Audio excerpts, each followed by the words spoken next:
A ver, ¿de dónde sale la estadística? Porque no es solo una materia aburrida de la escuela, es una herramienta potentísima para entender el mundo.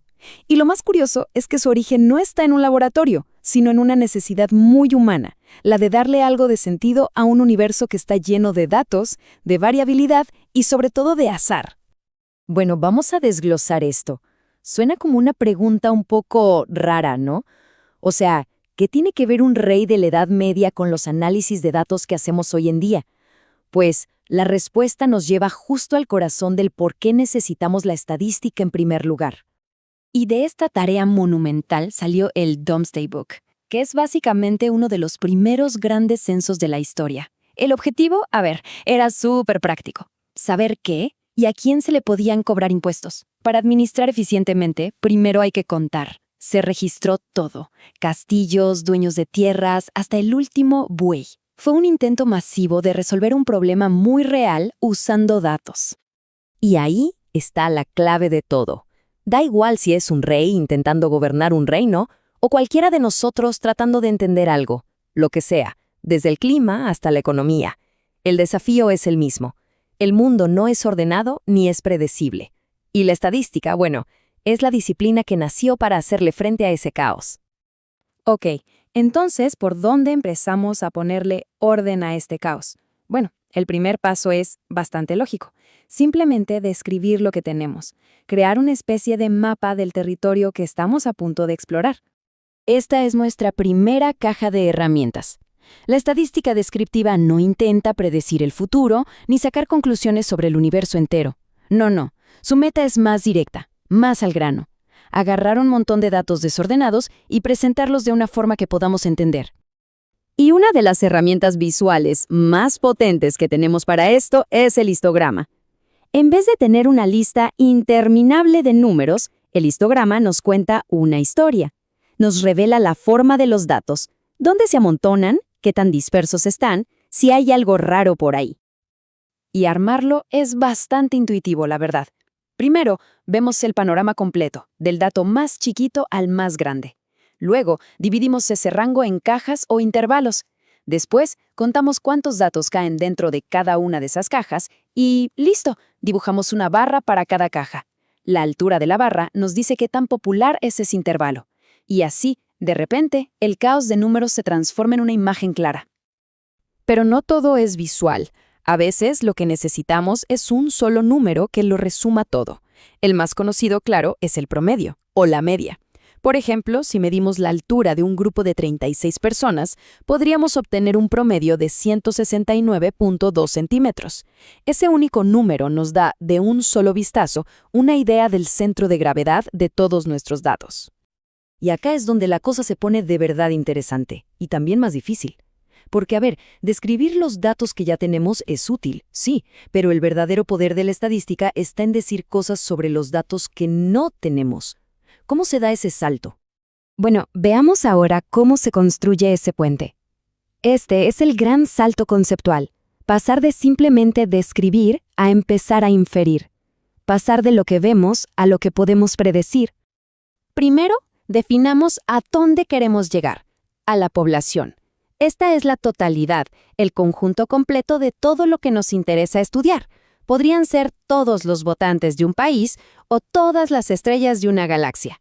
El tema es que en la mayoría de los casos es imposible o demasiado costoso medir a toda la población. Y es por eso que trabajamos con una muestra. Es una porción pequeña, manejable, de esa población gigante. La palabra clave aquí es representativa. Si queremos saber la opinión de todo un país, no podemos preguntarle solo a la gente que conocemos. La muestra tiene que ser como un espejo, en chiquito, de la diversidad del universo completo. Y esto de verdad que ilustra la diferencia de una forma genial. La estadística descriptiva mira hacia adentro, a la muestra que tenemos en la mano, y se pregunta, ¿qué es lo que tenemos aquí? En cambio, la estadística de inferencia mira hacia afuera, desde esa pequeña muestra hacia la población. Y se pregunta, ¿qué podemos decir del todo basándonos solo en esta pequeña parte? Esta es la pregunta del millón, ¿no? ¿Cómo es posible que una muestra chiquitita nos dé pistas confiables sobre un universo inmenso? No es magia, es matemática. Aquí está la respuesta. Este teorema es como el superpoder matemático de la estadística, algo que Pierre-Simon Laplace demostró allá por 1812.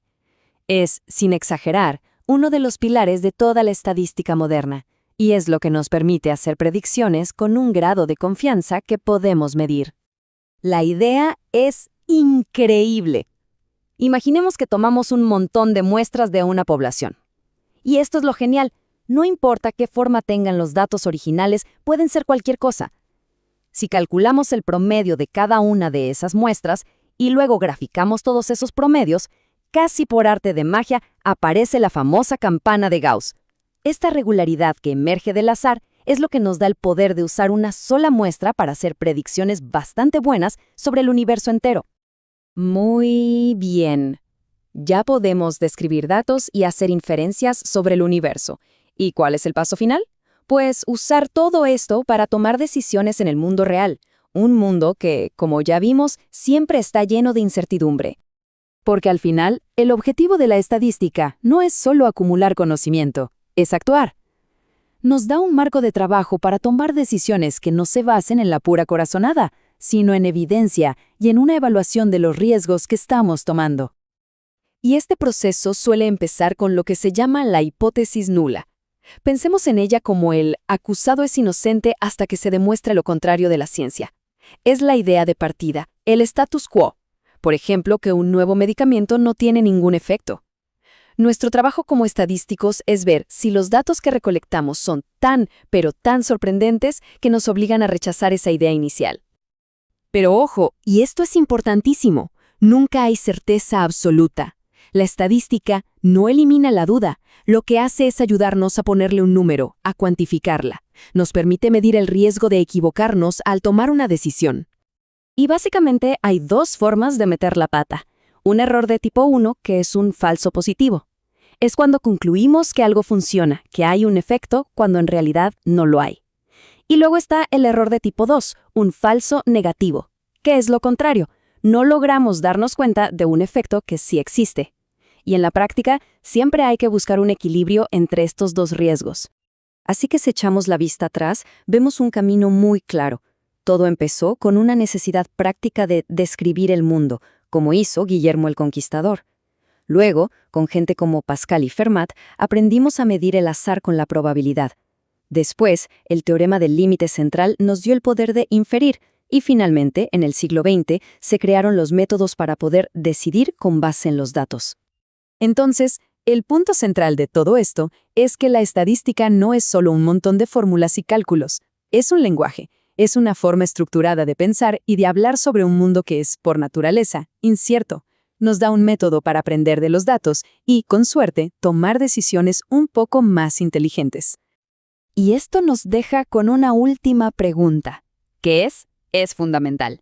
Todo este edificio tan poderoso de la estadística se apoya en un pilar clave, el supuesto de que nuestra pequeña muestra refleja fielmente al universo.